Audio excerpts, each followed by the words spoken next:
Орудие! Выстрел!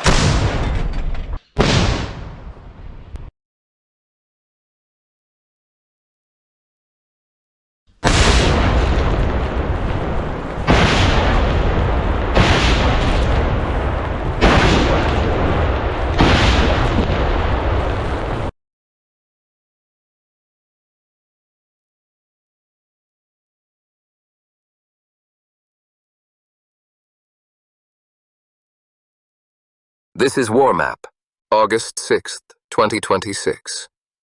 Units of the Vostok group of forces liberated the settlement of Zarnitza in the Zaporozhye region.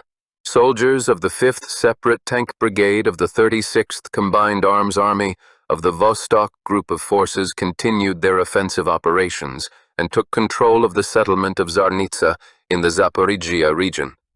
During intense and prolonged battles, the soldiers from the Far East established control over an important logistical hub of the Ukrainian armed forces. The AFU's losses amounted to up to a company of personnel from the 33rd Separate Mechanized Brigade of the Ukrainian Armed Forces. 2 tanks, 11 armored combat vehicles, 23 vehicles, 18 motorcycles, 7 ground robotic complexes, and more than 50 heavy hexacopter drones of the Baba Yaga type were destroyed.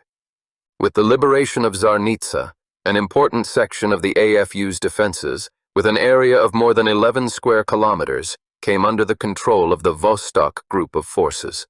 The capture of Zarnitza expands the bridgehead for further offensive operations by the soldiers from the Far East in the western direction.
Russian forces are moving towards Orekov. On the eastern Zaporizhzhia front, units of the East Group are advancing along the entire width of the front. A pause, following a prolonged offensive, allowed the restoration of combat readiness of units in the area and the beginning of breaking through the AFU's weakened defenses.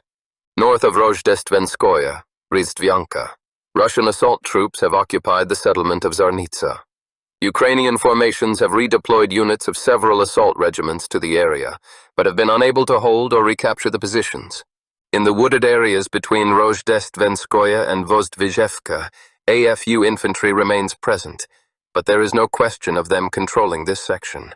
Small groups of the Ukrainian armed forces, even when reaching positions, are forced to constantly take cover in foxholes and are unable to control the surrounding territory, especially under the constant strikes of drones. In the areas of Lyubitskoye, Lesnoye, and Rovnoye, fierce fighting continues. In this area, Ukrainian formations are also conducting unsuccessful counterattacks. At the same time, reports are coming in from the Kopani, Novoselovka line about tactical successes of the Russian armed forces. Previously, the eastern Zaporizhzhia front was largely in the shadow of the neighboring Dnipropetrovsk region, where the AFU repeatedly attempted to launch a series of counterattacks over a wide section of the front. However, it seems that the East Group of forces has resumed its offensive in this area as well. The goal of the Russian units is to bypass the much-suffering Malotokmachka from the north and to create an encirclement of Orekov.